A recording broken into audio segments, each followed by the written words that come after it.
Good morning students, most welcome. पिछले video के अंदर हमने प्रेजेंट कंटिन्यूस और प्रेजेंट परफेक्ट टेंस के बारे में बात करी थी। आज इस वीडियो के अंदर हम प्रेजेंट परफेक्ट कंटिन्यूस टेंस के बारे में डिस्कस करेंगे। तो चलिए ध्यान से देखते हैं प्रेजेंट परफेक्ट कंटिन्यूस टेंस क्या होता है। प्रेजेंट परफेक्ट कंटिन्यूस टेंस वो होता है जो पास्ट टाइम के अंदर स्टार्ट हुआ हो और अभी प्रेजेंट में भी वो कंटिन्यू चल रहा हो, उसे हम प्रेजेंट परफेक्ट कंटिन्यूस टेंस कहते हैं। प्रेजेंट परफेक्ट कंटिन्यूस टेंस की पहचान क्या होती है? जिन हिंदी वाक्यों के अंत में से रहा है, से रहे हैं, से रही है और आगे टाइम पीरियड दिया हुआ 2 घंटे से, 4 घंटे से, 2 महीने से, 4 महीने से, 2 साल से, ऐसे फॉर एग्जाम्पल के लिए। तो प्रेजेंट परफेक्ट कंटिन्यूस टेंस का इसके अंदर हेल्पिंग वर्ब क्या होंगी? फर्स्ट पॉइंट आता है helping verb. Helping verbs, helping verbs होंगी इसमें हैज बीन और हैव बीन और हैव बीन। हैज बीन और हैव बीन, हैज बीन का यूज हम सिंगुलर सब्जेक्ट के लिए करेंगे, सिंगुलर सब्जेक्ट के लिए। हैव बीन का यूज हम प्लूरल सब्जेक्ट के लिए करेंगे, प्लूरल सब्जेक्ट के लिए। इसमें क्या होता है कि आगे जो टाइम पीरियड दिया होता है उससे पहले हम सिंस और फॉर का यूज करेंगे। आगे सिंस और फॉर का यूज किया जाएगा, सिंस और फॉर।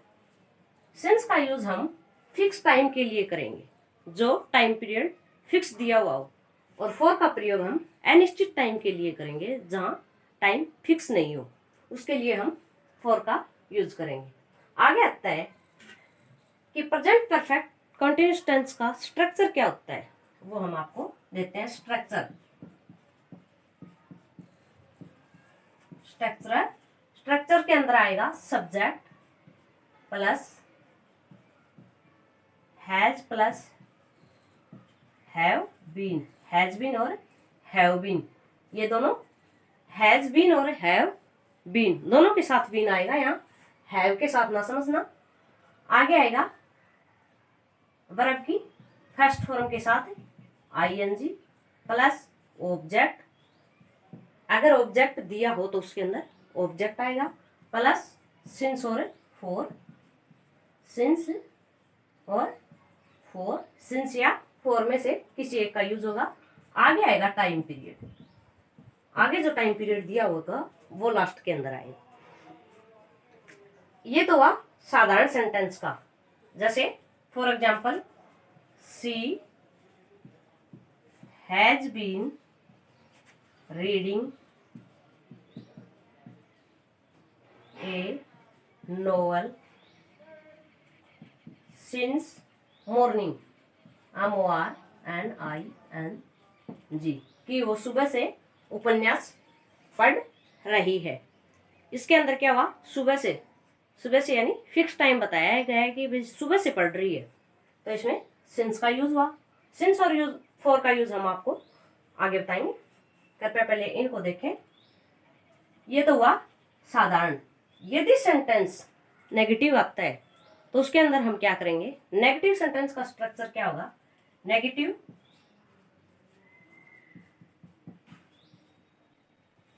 हो तो subject plus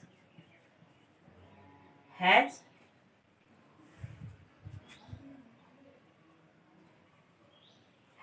plus have, have plus not plus been आएगा, यहाँ कि हैज बीन और हैव बीन के बीच में हम नोट को रखेंगे, यहाँ ये बात ध्यान रखना। प्लस वर्ब की फर्स्ट फॉर्म के साथ ING plus object plus since या फॉर प्लस टाइम, ये होगा नेगेटिव का स्ट्रक्चर। कि इसमें हैज बीन और हैव बीन जो हेल्पिंग वर्ब है उनके बीच में हम नोट को रखेंगे, ना कि उनके आगे या पीछे। इनको दोनों को अलग करके इनके बीच में हम नोट को रखेंगे। आगे इसका एग्जाम्पल हम देते हैं, चलिए इसको ही हम नेगेटिव के अंदर चेंज करते हैं। She has not been, not been reading a novel since morning,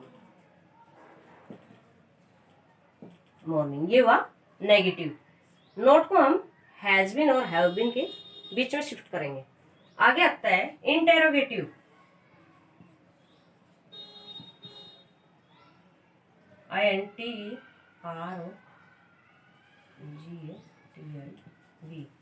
अगर सेंटेंस इंटेरोगेटिव आता है, यदि सब्जेक्ट क्वेश्चन मार्क वाला है, जिसमें क्वेश्चन पूछा गया हो, तो उसका स्ट्रक्चर क्या होगा? हैज और हैव पहले आ जाएंगे, हैज या हैव। हैज और हैव को तो हम सब्जेक्ट के अकॉर्डिंग चूज करेंगे, plus subject plus not plus been.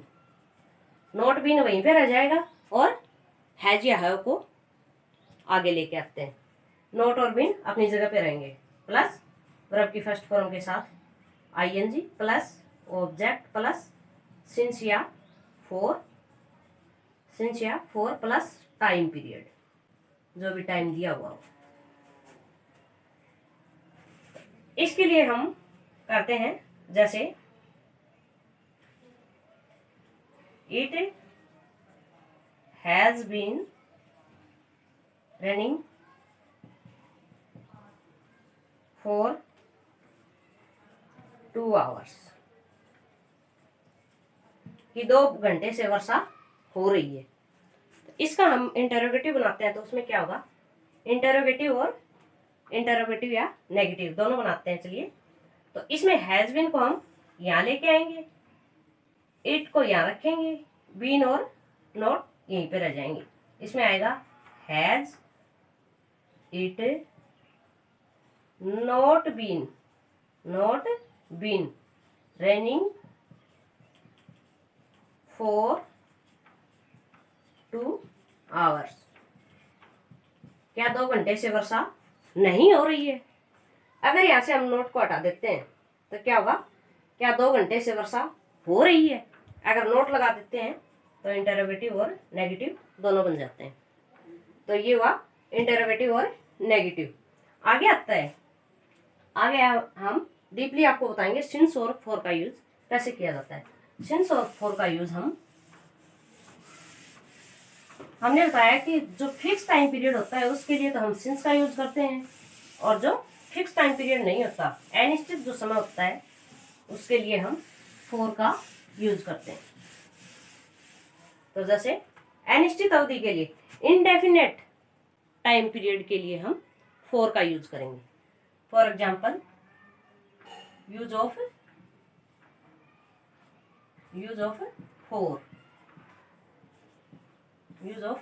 Four, इसमें आएगा जैसे 2 minute, 2 minutes, 2 days, 2 weeks, 2 years. जैसे मिनट, दिन, महीने और साल, ये हम जिनके आगे 2, 3, 4 यानी कुछ भी लग जाए, उनके आगे हम फॉर का यूज करेंगे। 2 century, many minutes, several minutes, many days, many years, इनके सामने हम फॉर का यूज करेंगे। For example, his brother has been ill for 5 days, उसका भाई 5 दिन से बीमार है। 5 दिन से, इसमें फिक्स टाइम नहीं दिया है कि भी 5 दिन स्टार्ट हुए उसी दिन बीमार हुआ था, या उसमें कोई फिक्स टाइम नहीं दिया गया है कि भी उस दिन इतने बजे से बीमार है। अगर उसमें घड़ी का जो टाइम पीरियड दिया होता है, अगर वो आता है तो उसके सामने हम सिंस का यूज करते हैं। लेकिन ऐसे जैसे 5 days, 5 month, 5 years, इनके सामने हम फॉर का यूज करेंगे, क्योंकि इसको हम डेफिनेट टाइम पीरियड नहीं मानते, इनडेफिनेट टाइम पीरियड के अंदर आता है। फिर आता है यूज ऑफ सिंस।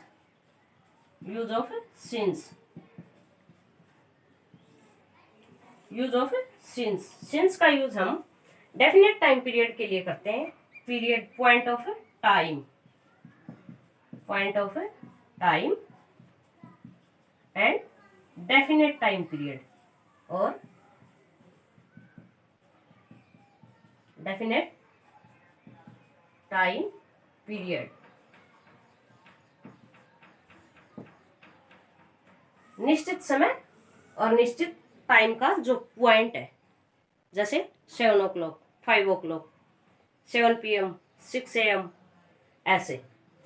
इसमें आता है, फर्स्टली हम देते हैं नेम ऑफ डेज। सिंस का यूज हम जो घड़ी का जो टाइम पीरियड है वो और कैलेंडर, दो चीजों को लेते हैं मेनली। कैलेंडर के अंदर जो भी चीजें आती हैं कैलेंडर के अंदर, जैसे दिन, महीने और सप्ताह के दिनों के नाम, जैसे साल 2020, 2021, 2019, 2018, ऐसे। और उसके अंदर जो फेस्टिवल आते हैं, जैसे ऋतुएं आती हैं, जो भी मान लो सेंचुरियंस जो भी टाइम पीरियड आता है उसके अंदर हम सिंस का यूज करते हैं।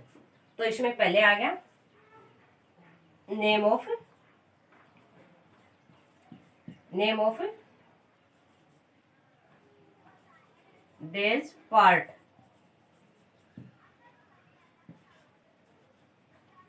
दिन के अलग अलग पार्टों के नाम, जैसे सिंस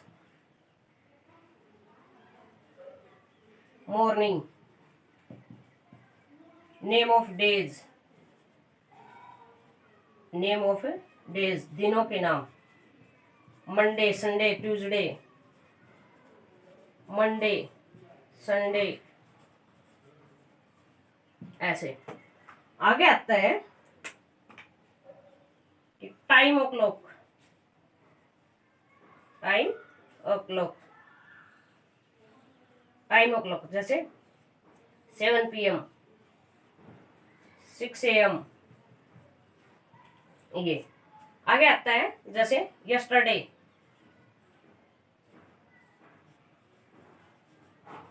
टुडे, लास्ट नाइट,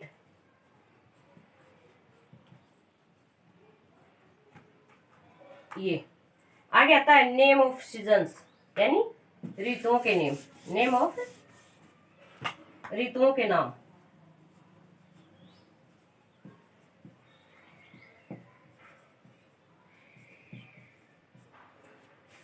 ऋतुओं के नाम।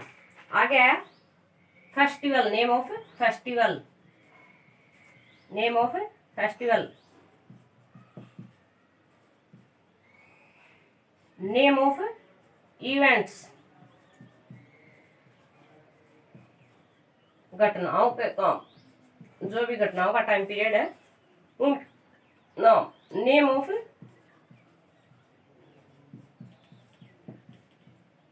लाइफ्स वंस, यानी लाइफ टाइम का कोई भी टाइम पीरियड, जैसे चाइल्डहुड, बचपना, यूथ, जवानी, उसके लिए ये जो आते हैं, ये हम सिंस के यूज के लिए, इनके आगे हम सिंस का यूज करते हैं। फॉर एग्जाम्पल, जैसे आई हैव बीन वाटरिंग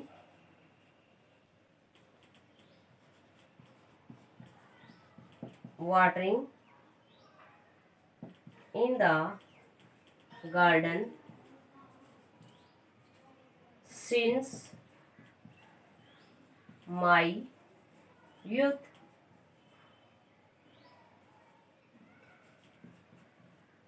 कि मैं मेरी जवानी से ही गार्डन के अंदर पानी डालता आ रहा हूं। इसमें सिंस माई यूथ, यूथ के लिए यहाँ सिंस का यूज हुआ।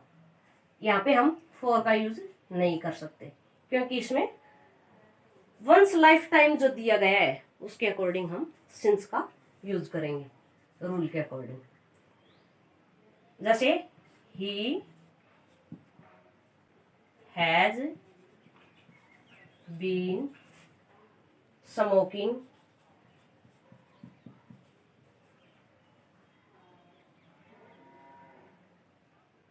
since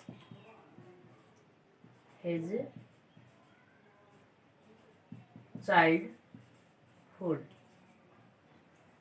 He has been smoking since his childhood. कि वो अपने बचपन से ही स्मोकिंग धूम्रपान करता आ रहा है। ऐसे हम सिंस और फॉर का यूज करेंगे। तो इन बातों को ध्यान में रखें। सिंस का यूज कहाँ किया जाएगा और फॉर का यूज कहाँ किया जाएगा। निश्चित टाइम पीरियड के लिए तो हम सिंस का यूज करेंगे और अनिश्चित जो टाइम पीरियड दिया होता है उसके लिए हम फॉर का यूज करेंगे। निश्चित टाइम पीरियड के लिए हम जो घड़ी का जो टाइम दिया होता है उसके लिए, और जो कैलेंडर के अंदर जो भी चीजें आती है उनके लिए हम डेफिनेटली सिंस का यूज करेंगे। सिंस का यूज सिर्फ दो ही जगह पे होगा, घड़ी का टाइम पीरियड और कैलेंडर के टाइम के अकॉर्डिंग ही सिंस का यूज किया जाए। और जो बाकी बचा हुआ उसके सामने हम फॉर का यूज करेंगे। ये दो बातें ध्यान देने की हैं कि सिंस और फॉर के टाइम में पजल ना हो। सिर्फ दो ही पॉइंट बताए हैं, घड़ी और कैलेंडर का जो भी टाइम पीरियड आएगा उसके आगे हम फिक्स जो टाइम है उसके आगे हम सिंस का यूज करेंगे और बाकी के आगे फॉर का यूज करेंगे। तो धन्यवाद, देखते रहिए, चैनल को सब्सक्राइब करते रहिए। Most welcome.